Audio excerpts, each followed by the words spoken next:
Morning. Welcome to Ainslie News. Today we're talking RBA, digital currency, 0.1% and the $100 billion QE. Also thinking about the US elections. Still no result, of course, but I guess we'll hear over the next few days what's really going to happen over there. It's been a big week for the RBA. On Monday, they announced they were researching a proof of concept central bank digital currency, and yesterday announced a lowering of interest rates down to a historic low of 0.1%. This from the RBA. The RBA, or Reserve Bank, today announced that it is partnering with Commonwealth Bank, National Australia Bank, Perpetual and Consensus Software, a blockchain technology company, on a collaborative project to explore the potential use and implications of a wholesale form of central bank digital currency, or CBDC, using distributed ledger technology, which is also called DLT. This is part of an ongoing research at the Reserve Bank on wholesale CBDC.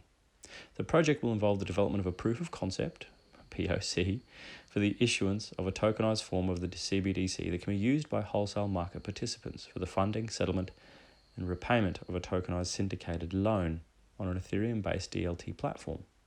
The POC will be used to explore the implications of atomic delivery versus payment settlement on a DLT platform, as well as other potential programmability and automation features of a tokenized CBDC and financial assets.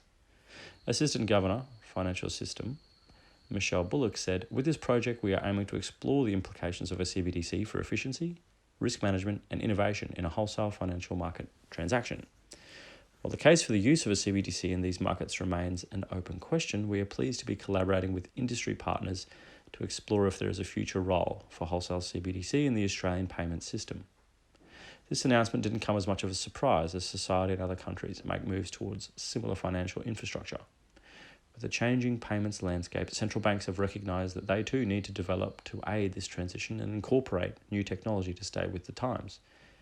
If a private e-money issuer was to control the majority of payments in a country and there was a clear move away from fiat currency, the CB or central bank would lose power and its ability to implement monetary policy. Against this backdrop, central banks are trying to understand the financial and economic impact of introducing their own digital currency. There is a multifaceted range of factors driving the shift to cashless or less cash society in countries across the world. Regional analysis exposes key changes in the forces driving us towards a cashless society. In Western countries, convenience has emerged as the primary force driving a natural evolution towards a cashless system, which has been accelerated by the pandemic, supported by lower transaction costs to make contactless payments just as competitive as cash transactions. A CBDC would potentially improve the safety and overall efficiency of both retail and large value payment systems. On the retail side, the focus is how the digital currency can improve the efficiency of making payments. For example, at the point of sale, POS, online or peer-to-peer, making payments cheaper and quicker than already existing infrastructure. The benefits of a CBDC also extend to wholesale and interbank payments, an area the RBA has stated the digital currency is targeting. For example, it could improve and facilitate faster settlements extended upon settlement hours. The current model for cross-border payments relies on central banks operating the RTGS infrastructure within which commercial interbank obligations must settle. There is a list of limitations to this system. The primary restraint is that there are time lags for cross-jurisdictional payments, during which counterparties are exposed to credit and settlement risks from their correspondents. So what does this mean for your investment portfolio? The impacts of the CBDC will be influenced by the availability and design of the CBDC, the form of which is open to many different options. The CBDC implementation will also be impacted by the regulatory regime introduced by the RBA to support commercial banks.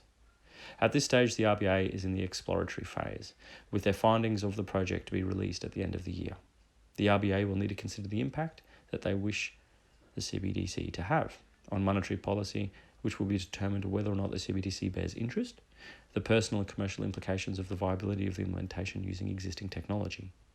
Viewed through the lens of a crypto purist, the idea of a CBDC might seem like a betrayal of the essence of what blockchain and crypto were supposed to represent.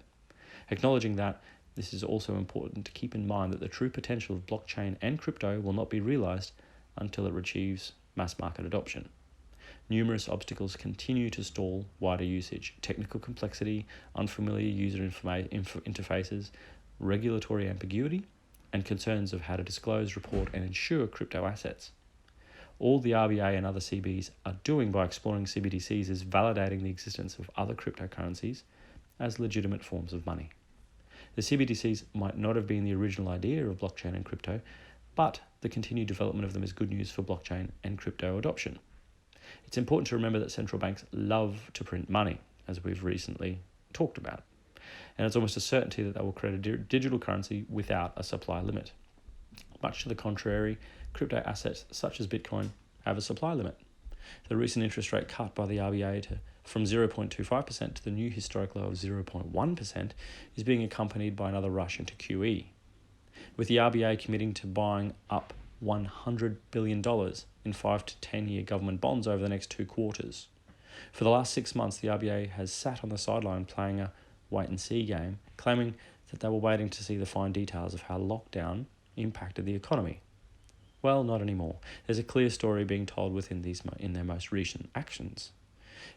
Even as the world moves all finances into the digital space, it's going to be more prevalent to own inflation hedging assets, such as Bitcoin and precious metals, either physically or in a fully allocated model, like our gold and silver-backed cryptocurrencies, the gold standard, AUS, and the silver standard, AGS. There is also more validation and adoption for the Ethereum network that the RBA proposes using that, and our tokens also use. Well, some great insight there into the future of digital currencies or CBDCs. We've just announced that 0.1% in Australia. That is massive. I still think back to the 1980s when my parents were encumbered with an 18% interest rate on their mortgage. We're a long way from that, aren't we? And Australia committing to QE. Finally, we'll see if that affects our currency over the coming weeks as well. Well, everything physical, ainslieBullion.com.au, crypto, ainsliewealth.com.au, and check out our cryptocurrency, the gold standard and the silver standard, at goldsilverstandard.com. We'll catch you tomorrow for more news.